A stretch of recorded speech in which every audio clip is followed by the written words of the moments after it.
Hey everyone, this is Winston Wilson with the Courageous Creativity Show. I am so thrilled to have one of the most wonderful people that I know in this world join us today.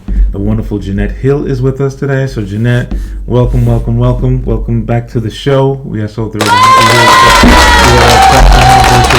here. We are back. Thank you for being back with us. I am feeling truly special right now. I don't get a lot of hand claps. I'll take that. And since I get to be real, I'm going to lean forward. Okay. I'm going to share with everyone here a little bit of a bio of Jeanette and what she's done. She is such a phenomenal creator here in the community, the United States community, and specifically for us as playwrights and black playwrights. But I want to talk a little bit about who she is.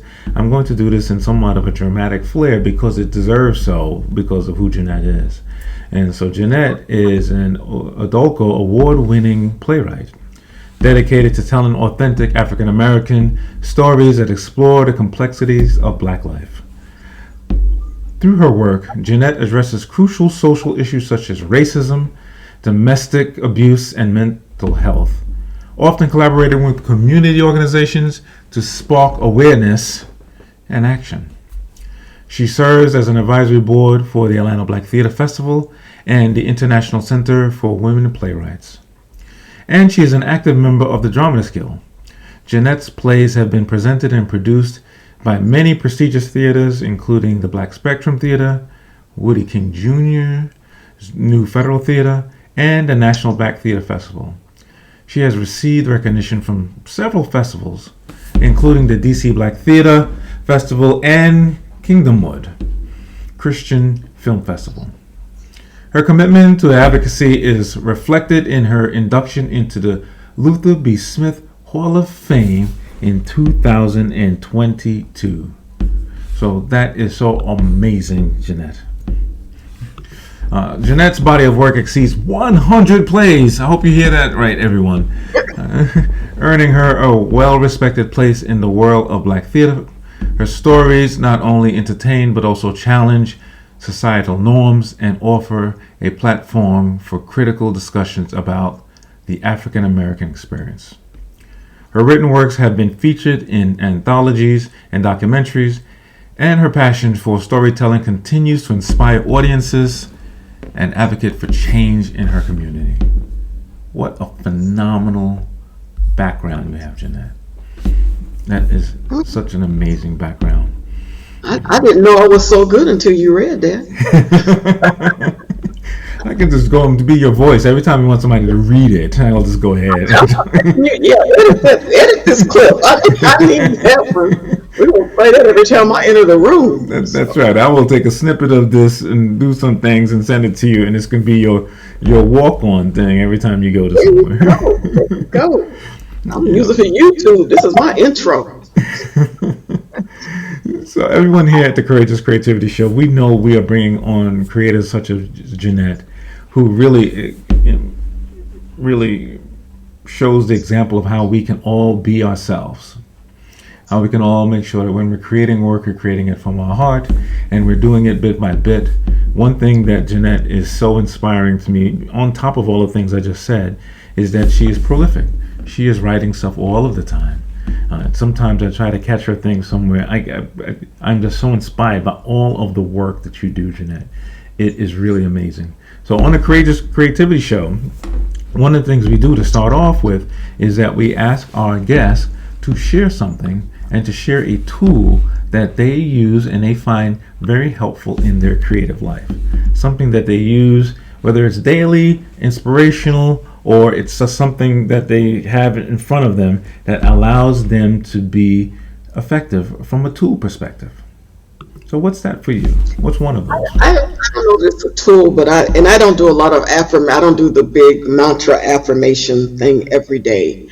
But there are just certain things that over time and throughout my life have just stuck with me in terms of keeping me going, whether I think somebody said, if you live for the clap, you're going to die for the silence. Ooh. To get my mind to going that, it's not here. If I put on a play, you get the same play whether there are 1,000 people in that theater or if there's just one person in that theater. I tell all actors, we only perform one show. That's the best one. We only perform one show. And so, and sometimes in this industry is hard. This industry is hard. I know people sit back and, oh, that's so much fun. I want to do that. Trust me. You're looking at the fun part. When you see the curtain come back in your audience, that's the fun part. And you have no idea how many moving parts have to be in place and functioning before we can pull that back. And more importantly, before those actors can get on stage, we have to have a story that's worthy. Right. So we a lot. So one of my favorite sayings, and it was Mary McLeod Bethune, Bethune-Cookman College, is years ago, and this is like early in my career. She said, I don't even know who she was talking to when she was doing this. She said, and asked, well, how do you keep going? How do you do this against all odds, basically? And how do you keep it moving? And she just simply said, I believe in God, so I have to believe in me. What? Say that again. And so, yeah, I just, I have to keep that in mind. If I believe in God and who He says He is, then I have to believe in me. Wow. Because He's placed some of Him in me. So I've got to believe in me. And so I have to keep going. They put Jesus on the cross, so evidently He didn't get a lot of applause all the time. So I can't expect people not to take shots at me. That's exactly right. It's okay. And that's okay. I have thick skin. I was on a show the other night. Well, I'm not sure that I liked it. That's okay. It's okay. You don't have to come to my shows. If you're trying to be free, we can do other things. We can go to lunch. We can go to a movie. We can go shopping. There are other things we can do. You don't have to come to my show.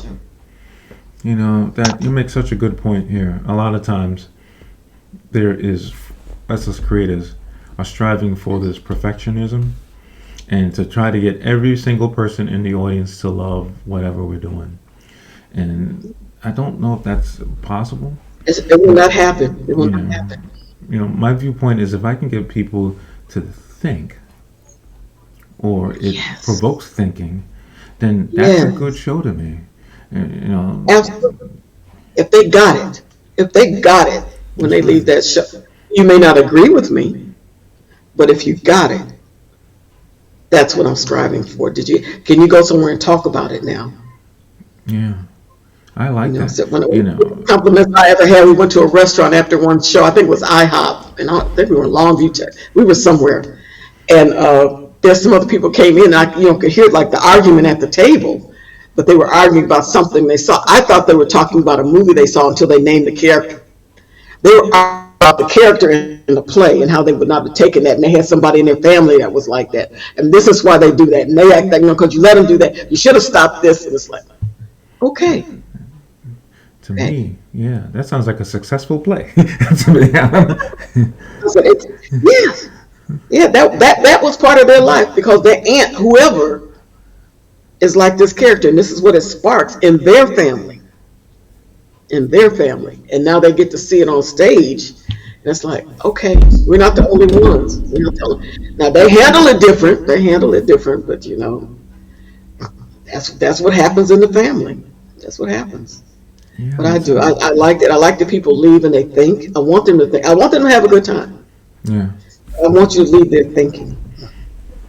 Exactly. I want you to leave there thinking. This is very good to me to talk to you about this, because one of the things a secondary thing is that if one of the characters in the play resonates with someone, not everybody, but sometimes in the story, I had a story recently where I had several people come to me afterwards and said this character, who was not the protagonist or antagonist, but was very instrumental in the story, really connected with people. I said, that's successful to me.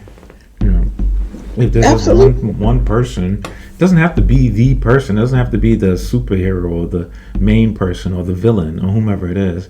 It's just everybody has a part in the play. That's right. Yeah, everybody has a part.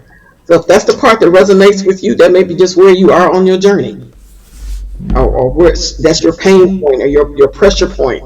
That may be whatever that is, but it engaged you. It engaged you, whatever it was.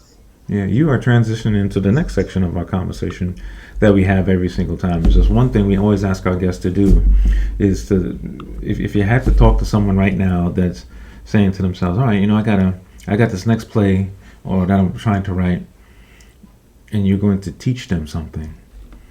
what would be the first thing or a thing that you would teach this person to get them going? I know a lot of people go into structure in the story, which I run into trouble with professors all the time because I don't do. Get your characters right. Get your character in your stories right. Make your characters real. Make them real. Because if I come to your play and I don't care anything about what happens to your characters, I really don't care anything about what happened in your play. Yeah. I may sit there and go the whole time, wow, they really did a great set on there. Yeah, I like the way they did the paint. Somebody's getting beat to death over here in the corner. I haven't even noticed because I'm like, oh, wow, yeah. Like, oh, did you hear that transcript music? I wonder if they got that on tape. I may want that music. Get your care. Think about what is the story about? What is the story about? Or more importantly, who is that story about? Yeah. But you can't have a what unless you have a who. So when you work on those, think about those characters. And I would really advise anybody, even if you're not trying to write a full-fledged play right now. Mm-hmm. And I don't do this just because I teach a class on three-dimensional characters. Oh, wow. Start making you a database of characters. The people that talk, if you're a writer, you know what I mean when I say the characters are talking in your head. They're talking to you. They're talking in your head. Go ahead and make a bio. Make a little photo with that character in there. You don't have to use them in this play. It may be 5 years down the road. And you go, wait a minute. I remember. Yeah. Keep that. Characters don't die. How do you keep your characters? Characters don't. Do you have a place that you put them in? Or your thoughts on characters? Some of them in my computer. I'm trying to work on a series now. To keep have some recurring characters come back. But yeah, I do. You do a bio. You can, and if you don't do a bio anyway, I know some people say you just do a bio anyway, even if it's a short term bio, just so you don't say he's 6'1" in this play, and then the next play he's 5'7", and people wonder what happened.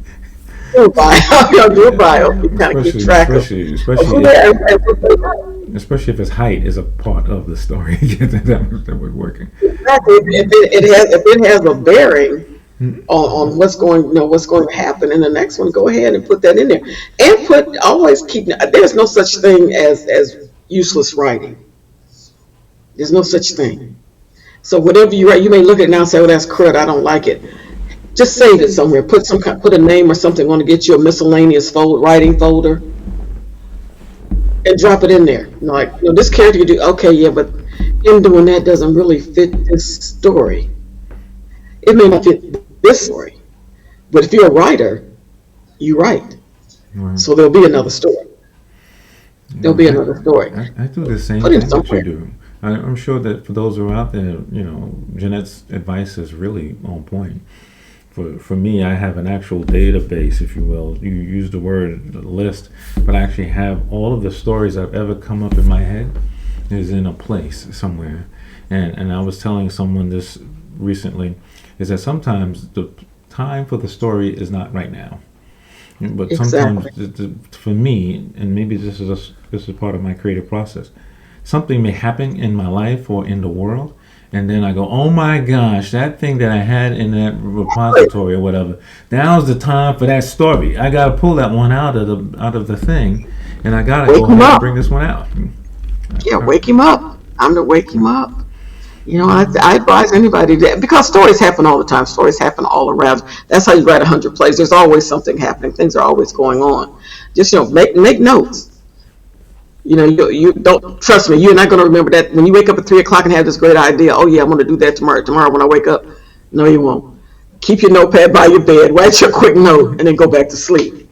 But keep notes on what it is you're thinking about and those things that are important to you. Because we don't live in a vacuum, and anything that's important to you, there is somebody else out there, somebody somewhere. This next question is going to be a really hard question for you because you've written 100 plays. Share with the audience, and whatever criteria you decide on, one or two of these bits of work that every time you're thinking about those 100 plays you've done, that just pops into your head. So, oh my gosh, this one here. I remember this one from whenever it was, 2015, 2020, 2005, whatever that is. One or two of those types of plays that you've written that people would go, oh, that this pops into your head all the time. One is Five Women of Color.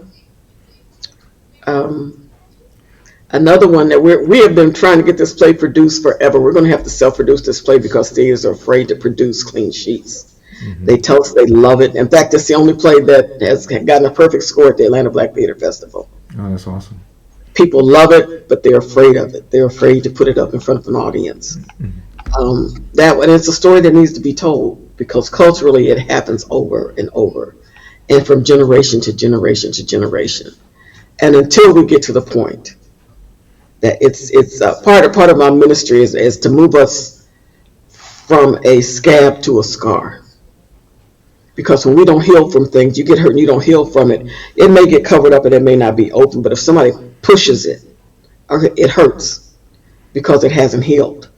So you walk around your whole life, you were hurt at 14, but now you're 45, and if I press that button, that point, it still hurts. Mm-hmm. It still hurts. So we need to start some of these things that have been societally imposed or culturally accepted. We need to start moving from that scab to a scar. The scar, you're still going to see it. You're still going to remember it happened. But that pain point that's associated with it will numb over time. Because you'll realize that what happened to you was not you. Right. I get this opinion or feeling, and maybe you do too, that most people that I know anyway are hurting from something. There's something that's happened in their life. Sometimes it's more pronounced and they wear it on their sleeve all the time. And then sometimes it's something that they suppress. But I get a feeling that there's a lot of people at least that I know, that are hurting. Something's happened in their life.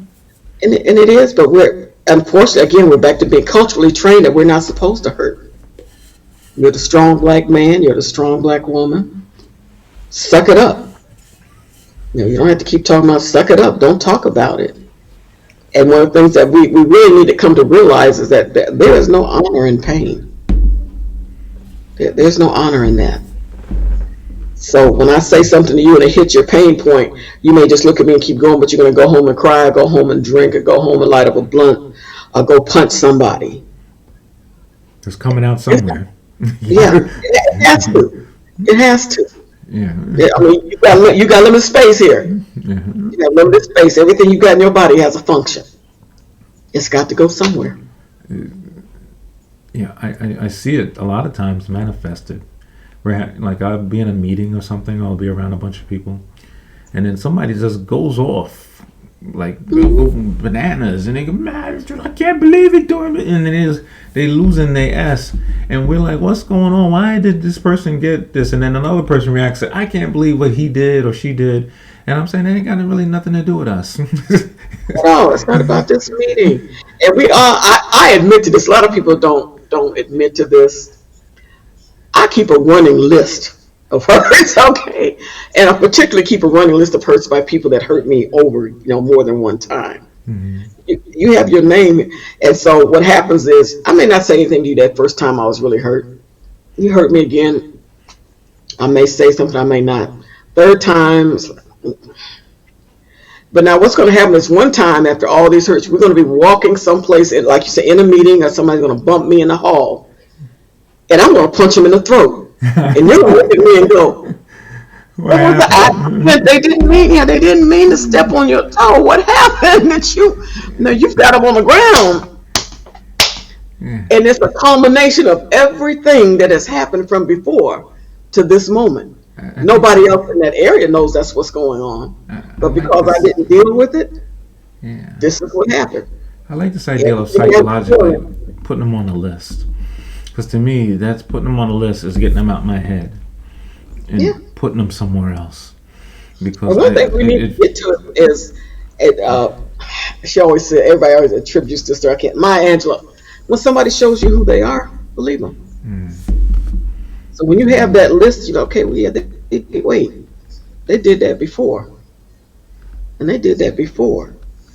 So if I let you know that you're doing something that hurts me, and I'm looking back and you're doing it again and again and again, my boundary is okay. I don't care whether this is just you. I don't care. I don't care if that's how you deal with things. My issue is I have to stop you from hurting me. I have to stop you from hurting me. Now, if that means that our way to resolve this is distance, let's do that. Hmm. Let's do that. Well, But you we don't know, want to, we want to have these conversations. You know, and somebody just said this yesterday, and I was amazed. I said, I love this guy. I said he made perfect sense. He said, oh, you should go back and talk to. If you know that slapping me hurts me, why are we going to lunch to discuss it? yeah, it don't make no sense. Why are we going somewhere? I've already told you that you doing this particular thing hurts me, or it makes me feel a certain way, or I don't, I'm not getting why you keep doing that. Why are we going to go talk about it? I don't. I don't understand. I I don't don't understand. see the rationale of that too. That's like what they do in those reality shows. They're like everyone. She hurt me, so let's go to lunch and go to some place, and then they end up throwing water on each other. With four other people that are going to take sides. There's nobody has a degree in therapy, so they're going to take sides. Krishanda and Tanisha, they're over here on this side, and they're, well, you should have done that. And so now instead of the two of us having an issue, we're throwing down in the restaurant. We're tearing the whole restaurant apart And because everybody has to take a side. it don't make any sense to me either. Yeah. I think I think for us as creators, there's a great thing that comes from this, and that is that it gives us some stories. Absolutely. We, Absolutely. we get a lot of stories from all of this stuff. I don't know if you're the same way. I think you might have alluded to this when you were talking earlier, but it's almost like everywhere I go, I see a story. Everywhere. Like, Everywhere. like every conversation, somebody tells me their name, and then you get to talk to them, and they start to say a little bit about their background. He said, "Man, this person, there's somewhere in a character that this person can embody on some level." Where's the look on somebody's face? That's right. The tone they use when they say something. All of that can start a story. I use it as a way, since they tell me I'm not allowed to hit people. I don't understand, but anyway, they tell me I'm not supposed to. They make me mad. I don't get it. So I've come up with this thing. So when you do something to me, like I said, well, what we're going to do is, since I can't punch you in the throat, and I was told not to say that because it doesn't sound ladylike. I don't get that either. But anyway, I said what I do is I mentally write a scene in a new play, and I put that person in it. And a lot of times I'll tell them they're in the play, and they get excited. I said, yeah, in fact, you're in the opening act. You're in the opening act. The first scene of the play is that the protagonist is in the morgue trying to identify your body. And they're like, wait, you killed me off? Yeah, yeah. Before the start, yeah. I can't do that in real life, but on a piece of paper, I can take you out. I can take you. I don't have to have horrible things happen to you. Just they're gone. Yeah, no lines. You don't have to memorize anything. No lines. Come see the play, and you'll see. It's kind There you go. You're in there. That's so mean. No, that saves you. That really does, because now I don't have to say things to you that you're going to want me to regret. I wish people understood this better. I think, that what they do. We live for the most part, we live in a pretty blessed society. We Yeah. have problems, but we're pretty blessed in general. And most of the things that we argue about is the stuff that we feel like we've got to get some level of control over things. And then you and I, we get to put this out on paper or on the stage or on screen in a creative way. And I think a lot of people don't, or they feel encumbered. They don't have that. Yeah, they don't have it. You And they don't know where to, and we don't teach people how to deal with things. So we're back to, keeping it inside, and they don't, that's when as your meeting analogy, you get to the meeting and you're thinking, okay, we're just talking about next quarter, and somebody's turned the table over, and you're like, Somebody what? just flipping on, and you're like, what is? And then other people get reacting to that, and they get hurt. So they go, oh Hmm. my God, I can't believe that he said that. What's up with that dude? He's nuts. Yeah, And because we he's don't know not. how to not take it personally. He's not. He or she is Yeah. going through something. And And one of the songs I always, and it used to drive me crazy when people said it, but now as I begin to understand things, everything is not about you. mhm, So when they go, even when it's directed at you, everything isn't about you. They're screaming and hollering and cussing and calling you names because you didn't sign page 3, and now we have to go back and redo. That's really not about you. What's happening is not about you. that's right. It's not about the signature. And so Something happened. don't internalize it. Don't let it. Yes, they're upset. Yes, you probably should have done whatever, but let it go. Don't internalize it. Maybe it's because I think about stories all the time, but sometimes when they're doing that, I say to myself, man, what happened before they got here? Or what happened when they were last night when Yeah. they're at home with whomever they are at home with?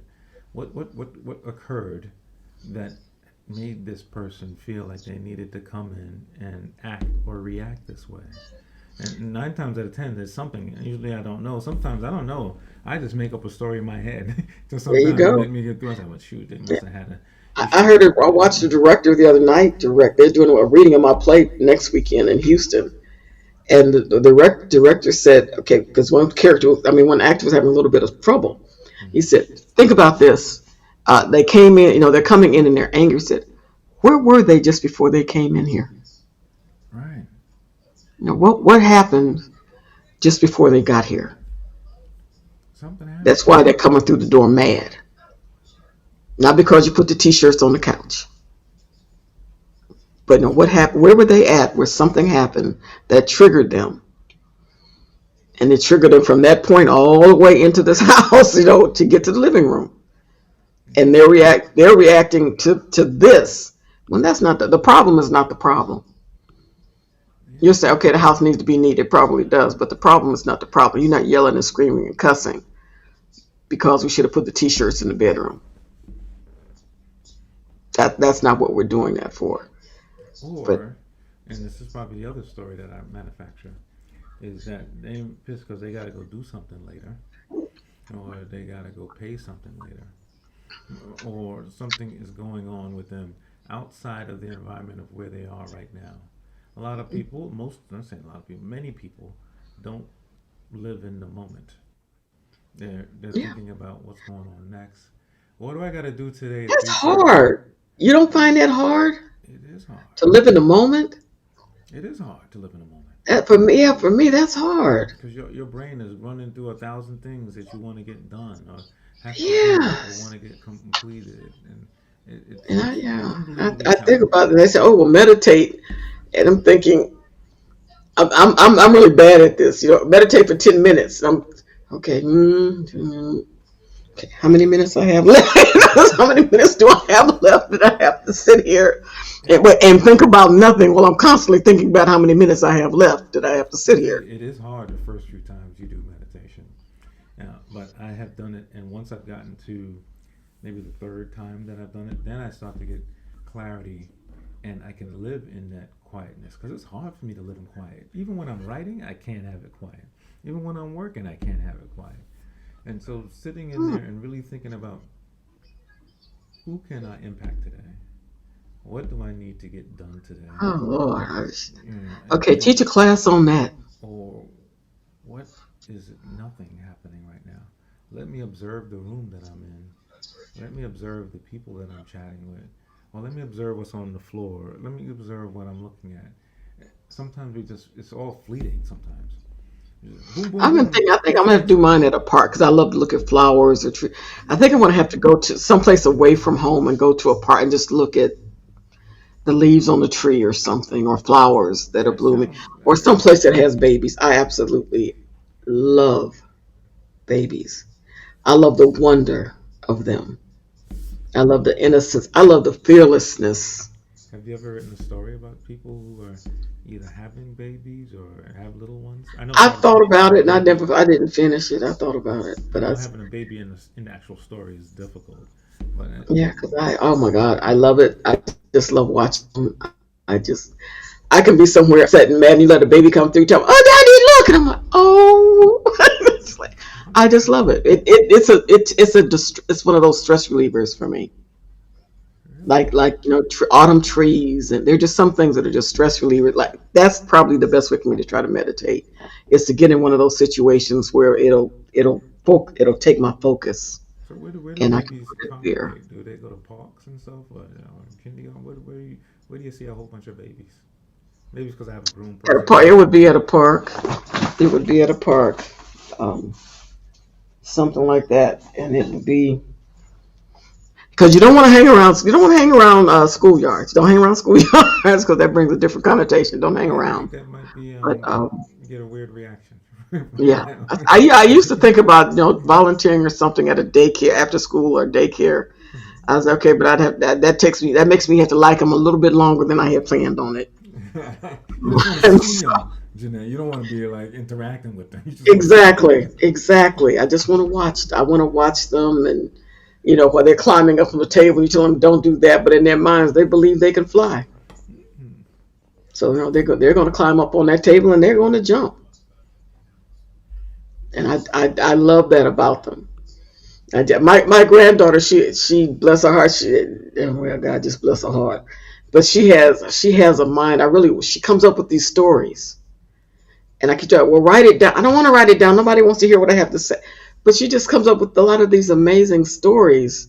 I said, you know, I'm only 7. Nobody wants to know what I'm saying. I said, but That's not true. keep it for me. I'd love to look back. She asked one of the most profound questions that any more than any adult.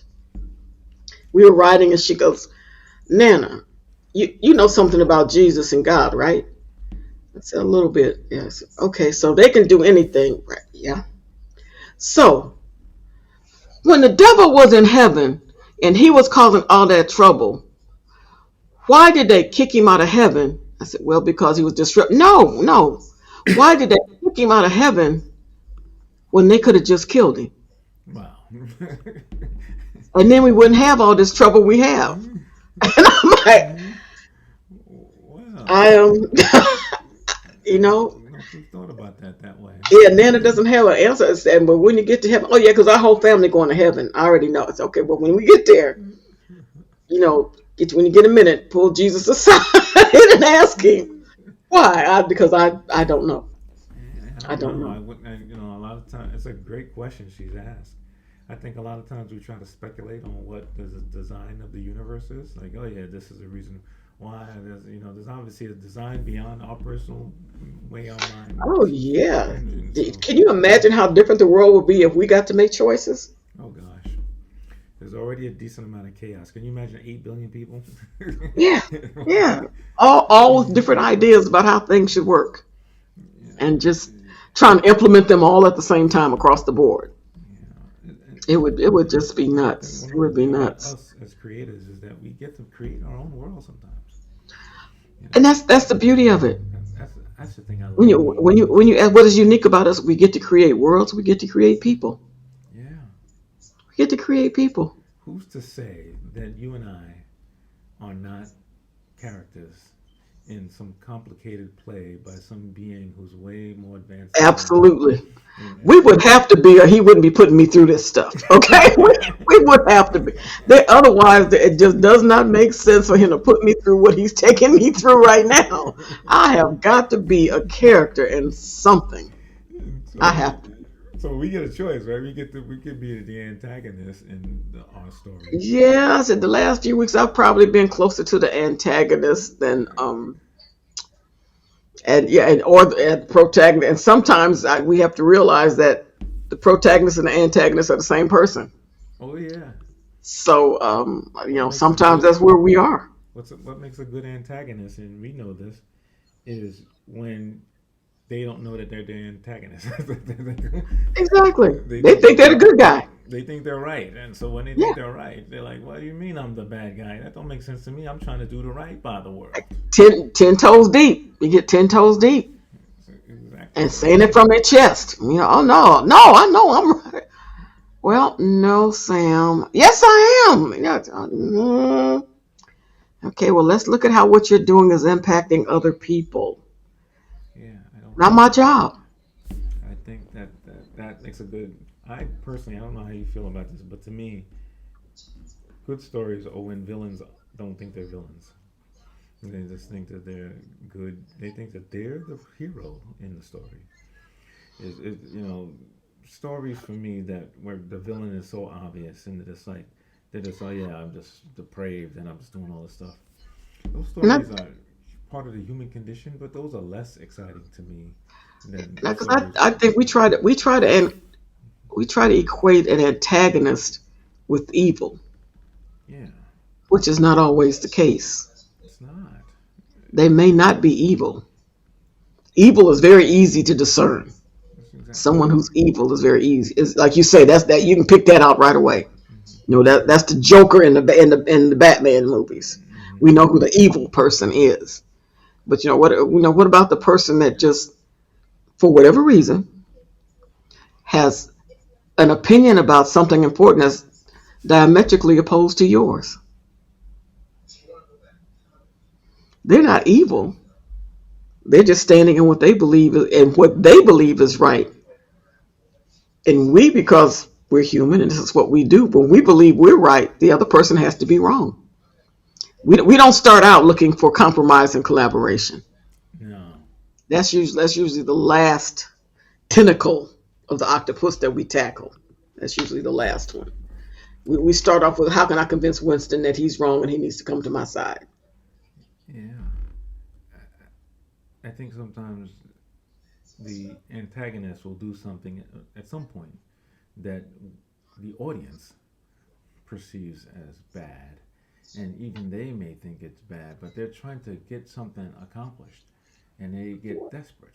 They're, the human beings in the world, to me, this is how I feel. In stories, there's two things that we're trying to do. We're trying to control what we control. Like we're trying to control the environment, everything that we want around. We got to try to control it all. And the other thing is that we want to make decisions about stuff. If we can do them two things, then we feel like we're getting our way. And if we don't, then we feel like, well, I gotta win in the story. And that's the first point right there. We start with that. Mm-hmm. We don't start with, well, maybe Winston has a point. Let me listen. Let me hear him out. Let me listen and see if there's some way there may be some connectivity or intersection between. We don't do that. We start off. Okay, these are my 5 points. Mm-hmm. Anything you bring in is number six. I think it comes from that point of hurt, right? Something's happened, and you don't want. The way that I think sometimes we want to heal is by imposing our will on other people. So That control. somebody hurt me or they took advantage of me in some way. So I need you and all of you to do this thing because in my own head I need to heal. And a lot of times And that will make it right. I always tell people that sometimes when somebody asks me for something, like they want something, sometimes they're not really asking me for the what they want. It's like another thing. It's a like if you think about algebra, and you know you're trying to get to the Mm. x, you know, a lot of times there's a hidden x. There's not really the thing. So hey, can you do this x thing for me?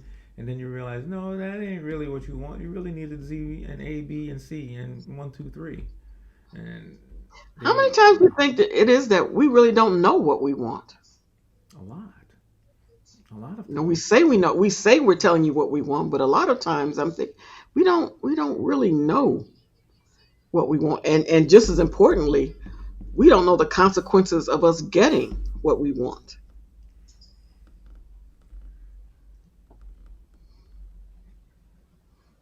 I and wanted that that can to be sit. scary. Yeah, I wanted that to sit there because the consequences of getting what we want. Yeah, And maybe there's another thing inside of this. Maybe there's a why do we want it? Like, why, for example, one of the biggest personal challenges that I've always had is that I always love anything that's technological, right? I'm not a tech. I'm one of these guys who will like, what's that new thing? What's that new thing? So I have to like refrain myself, and then I have to say, well, so why do you want that thing? is it going to really help you be more successful or productive? Is it going to help you get something faster? Or do you like the fleeting dopamine hit A shiny thing. of getting this Hmm. thing? And it's not just about gadgets. People have all kinds of things, whether it's clothes or whether it's accumulating all kinds of stuff, how collectibles, whatever it is. We had a lot of people, not all, but a lot of people, and I know I'm one of them. I was like, Winston, just gotta stop. But I'm telling you, Jeanette, it's probably the hardest, but probably one of the best things in life. Because what happens is that if that new gadget helps to satisfy some curiosity of minds of some way, then maybe it's not so bad. But I'm justifying it, right? And I think when you think Hmm. about characters, they want something. Or if you have to play with 5 people, all 5 people want something inside Hmm. the play. And usually 5 different things. That's right. And if you're writing it, you got to think about whether the person is the main or the sub character, whatever that is. You got to figure out what's the 5 things they all want. And if you Mhm. do that, then you got something. I was listening And do to. they really know? Because I'm back to, do you really, think about kids. You have your child, 3, 4, falls, skins their knee, bumps their head, whatever they do, screaming and hollering like they're about to die. What is it we usually say to them? Do you want mommy or daddy to kiss it and make it better? Hmm, And we kiss that bump and they stop crying. hmm. That kiss did not stop the pain. No. It didn't stop the pain. When my But son we, was we younger, kissed that bump, and for that child, in that child's mind, that's that shiny thing. That's what I need when to get me through. my son was younger, Mommy kissed the bump. and he would fall or he'd bump his head on something, his mother would go, she would go and say, "Hey, oh my gosh, can I help you out?" I would just look at him and I'd be like, "Yo, just get up." Well, Dad, okay. but when I would do it, he wouldn't cry.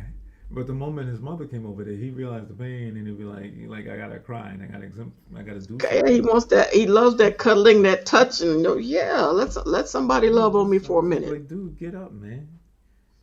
Are you hurt really bad? Or if you're not, then I just don't see get any up. blood. Yeah. That's right. Just get up and go about your business. And maybe That this is that's that that's maybe that that was a dad thing in you. maybe that was a dad thing. Yeah, that's that dad thing. Don't hold him so tight. Let him go. You're like whatever. Like don't. If it's just a bump, as long as you ain't really hurting And yourself, mommy's going, oh, my baby's hurt. you gotta pick him up. No, forget picking him up, man. Let him get himself up. He learned how to walk. Just get up and go walk. That is all. I'm talking. Everyone who's listening to me is like, Winston, you are such a dad comment, as you just No, said. what you're hearing is 95% of the dads that are listening shaking their head. Man, that's what I've been telling her. That's what I've been telling her. And the mom's going to say, that's why they grow up so mean and hard. You don't show them any love. You don't show them any compassion. So it's like you say, okay, well, they need you to pour both of them in there. They need both. They need both. But It's obviously, they have to come from different camps. that's right. It's an interesting thing that we're talking about this because I think I need to do that for myself sometimes. I Hmm. just gonna need to say, I got the bump. It hit my head. I just got to get up and get going, as Yeah. opposed to wallowing in the pain I just felt. Yeah, you do it. Say, okay, look at your watch. You got 15 minutes to hurt. That's right. Set that alarm. You have 15 minutes to hurt. Scream, kick, holler, cry, do whatever you need to do for 15 minutes. Keep looking at you. Okay, now you got 3 minutes and 20 seconds. That's right. And when that alarm goes off, it's like, okay, let's go. That's right. What's I the gotta next be. thing?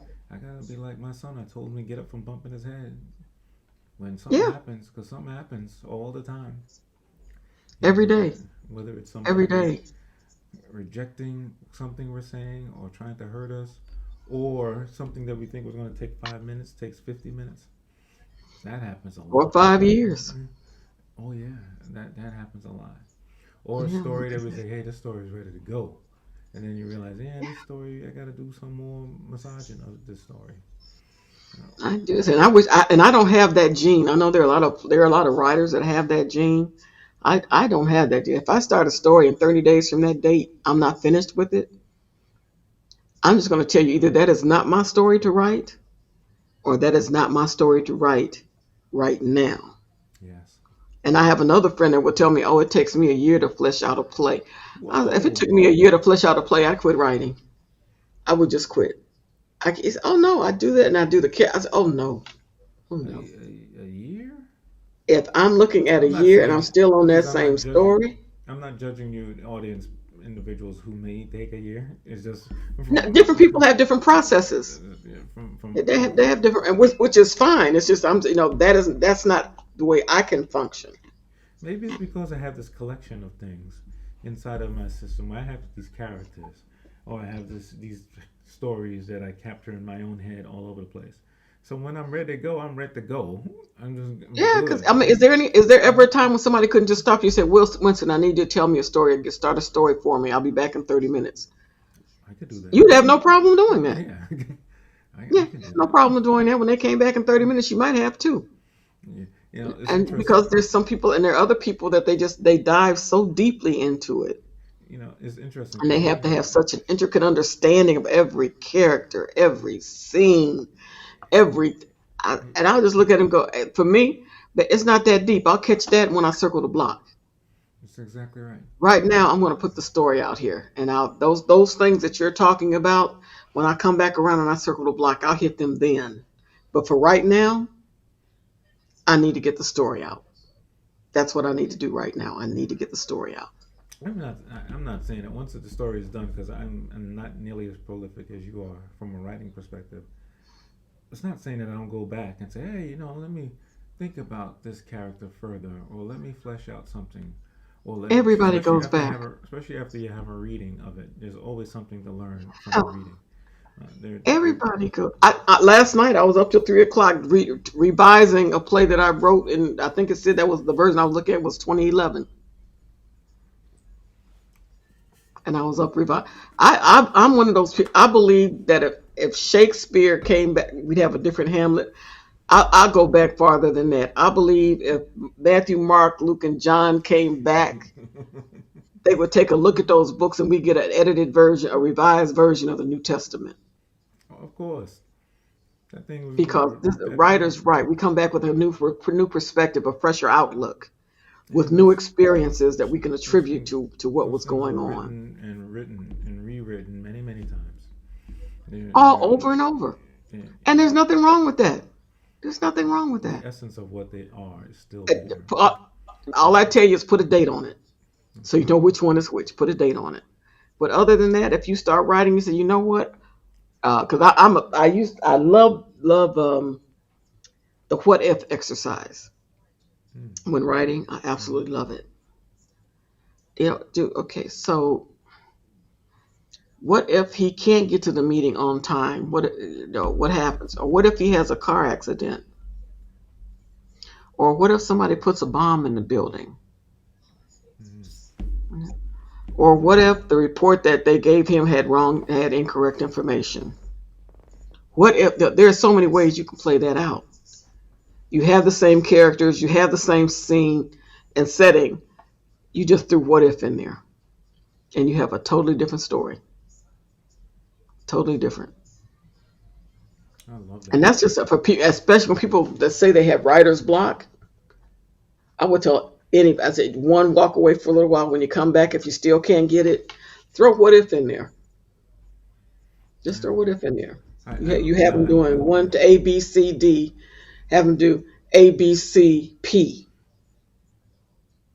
D, and see what happens. That's great. I, I Yeah, really just love that. just do it a little differently. And I always And ask my sometimes we have to, because sometimes we get in that little rut of, we have to do chug, chug, chug, chug, chug, chug, chug, chug, chug, chug, chug, chug, chug. And we just kind of get in the rut. And after a while, we may have two or three stories that they're the same story. You just change the characters' names. So, sometimes we need to throw a what if in there. Let it start on Tuesday instead of Sunday. I don't know how you are about this, Jeanette, but I have this thing where my stories are sometimes in their own world. And what I mean by that is that there's continuity between one story and another. even though the names are different and the themes may be different, but like for example, the most recent play that I did is almost a prequel because this play was based in 1987 of a play that I did a number of years ago. No one really knew that because I just used the thought process of the characters that were in the original play. What happens when they are back in 1987 and they had their parents or whatever? Well, people who saw the play didn't know it was just another story about a totally different topic. But in my own head, it's like this own Winston universe. Like you got the Marvel universe with a bunch of characters inside of it. It's Yeah, like if you look at a lot of my things with logos on 'em, you're going to see a blue circle that says the Amen Circle. hmm, Every single story I write, every single story I write happens in the fictional community of the Amen Circle.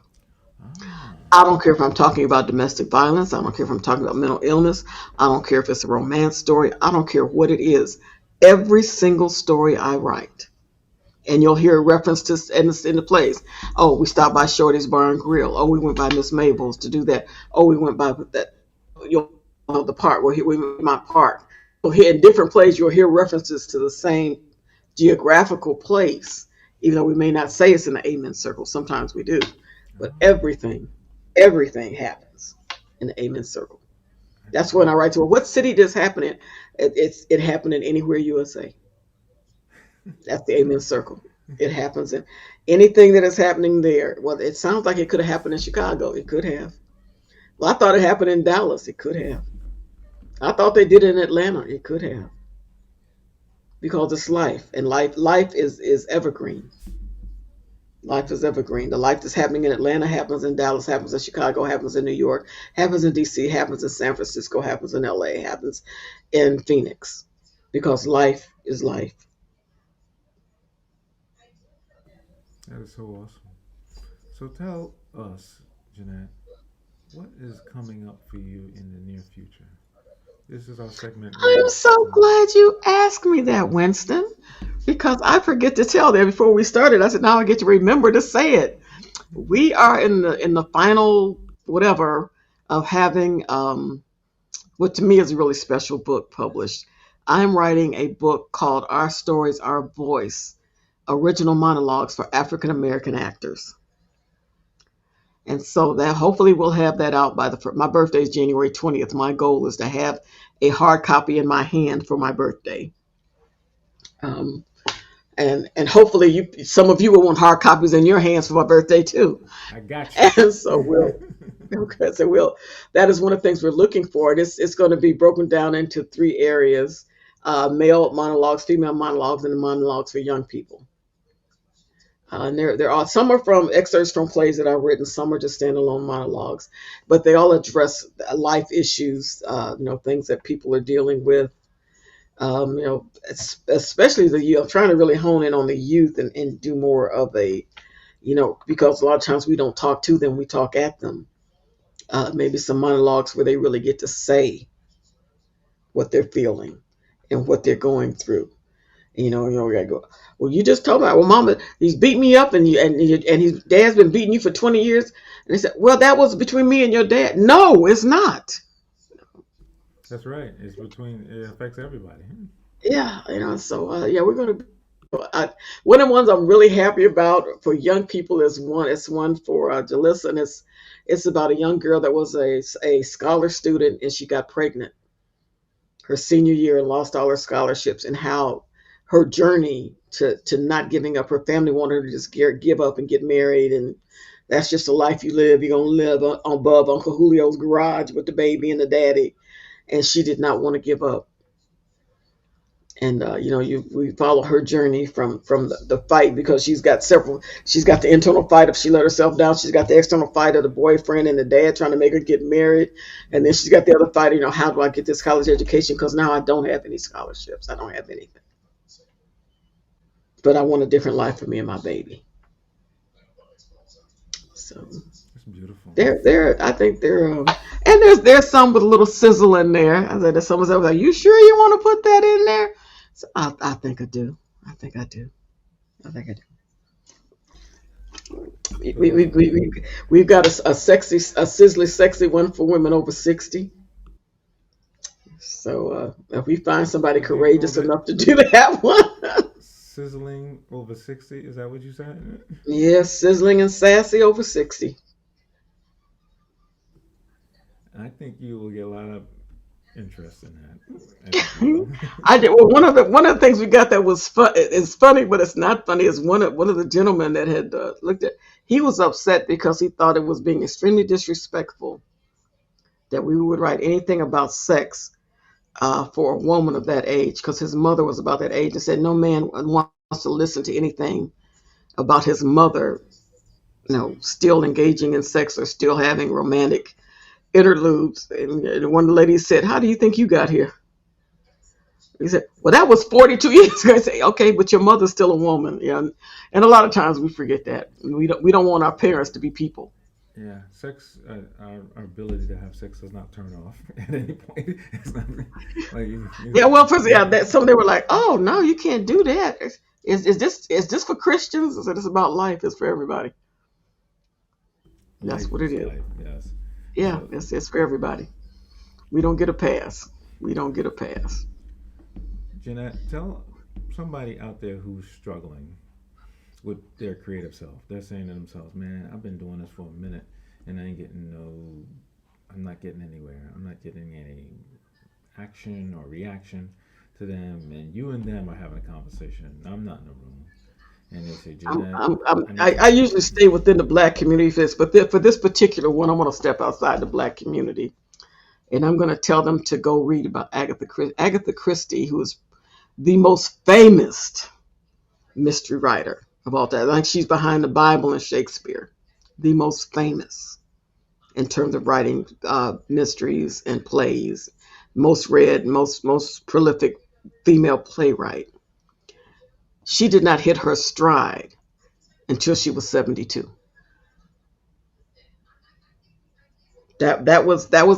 That's why, as I was looking at a documentary about her, and they were showing these pictures. I've never seen that. I didn't know she was. I didn't know she was a nurse.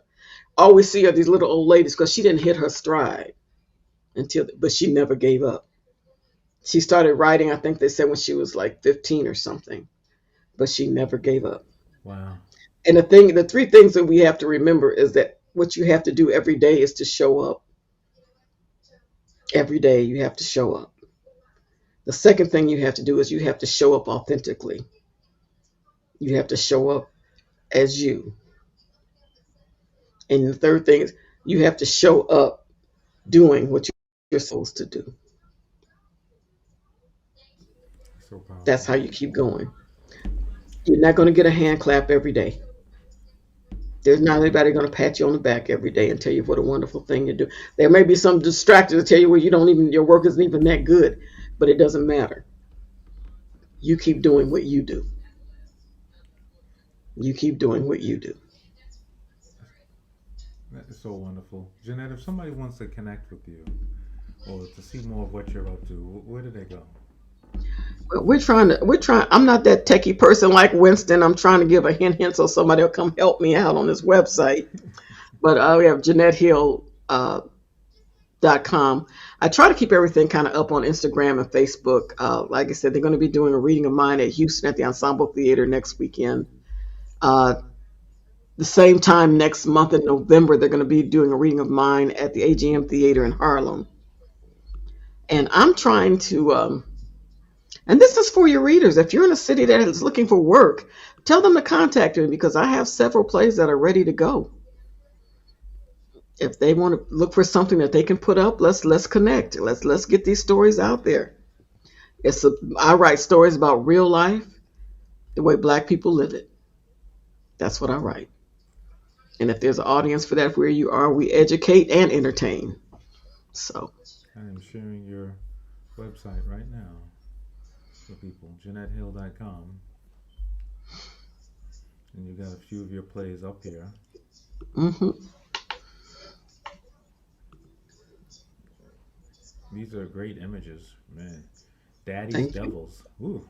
Everybody, wait, let me tell you. Everybody says it. I said we did that play. That thing was so nerve wracking because it's so deep. It's just like It needs to be done again, but it's going to have to be done by somebody other than me. Oh my God. Oh, That it looks was like, that whoo. looks that looks very provocative. Like what the heck? Yeah, that's deep. That's deep there. Great imagery. As That's that. always, everyone, we love Jeanette. Thank you so much for joining the Courageous Creativity Show. Courageous Thank you so much Creativity for Show. asking me. Yeah. I'm always down for doing whatever with Winston. I, I haven't seen you recently. You used to come to ATL, so I'm sure you'll be here sometime soon. We're trying to, I'm a full time caregiver now, so I have to kind of scheduling things around and see when things don't always work on the schedule I want them to work. So I'm trying to learn how to let things ebb and flow and find my rhythm in there somewhere. No, no, yeah. I know it'll be good and it'll be great, and I'll probably be in the city somewhere, and I'll say, "Wait a minute, Jeanette's got a play somewhere, so let's go ahead and check it out." Yeah, I'm trying. In fact, I just sent something to Keith. So I said I'm trying to find some people in Atlanta. Okay, let's talk about this. Let's get something up and let's get it going. So you have something coming up in Atlanta? I'm trying to whisper in Keith's ear. Oh, I'm trying. I'm for I'm those trying to see if I can get him to look. for those of We'll you who see. don't know Keith Franklin, he is Hmm. one of our creators in our Yeah, no African community. Grove. Yeah, his performing arts company is called New African Grove. It's phenomenal. He is himself Absolutely. a prolific Absolutely. actor and writer and producer. He is great. Hmm. So it's Triple threat. that's Triple exactly threat. right. Great to have you. I know we'll have you again on here. So thank you so much, Jeanette. For those of you out there, please join the Courageous Creativity Show. If you want to be part of this, or you want to be part of the conversation, please let us know. Send an information or email to info@risingtidescharity.org or find us on Facebook, the Courageous Creativity Show, as well as on Instagram that has it that same way. Join up and hear more about our wonderful stories and join us as our goal is to talk to every single creator out there and allow them to pour themselves out to other people. So we are so thrilled to have Jeanette, and we will talk to you again on the Courageous Creativity Show. Thank you all. Talk to you all They real have a soon. creative gumbo. There you go.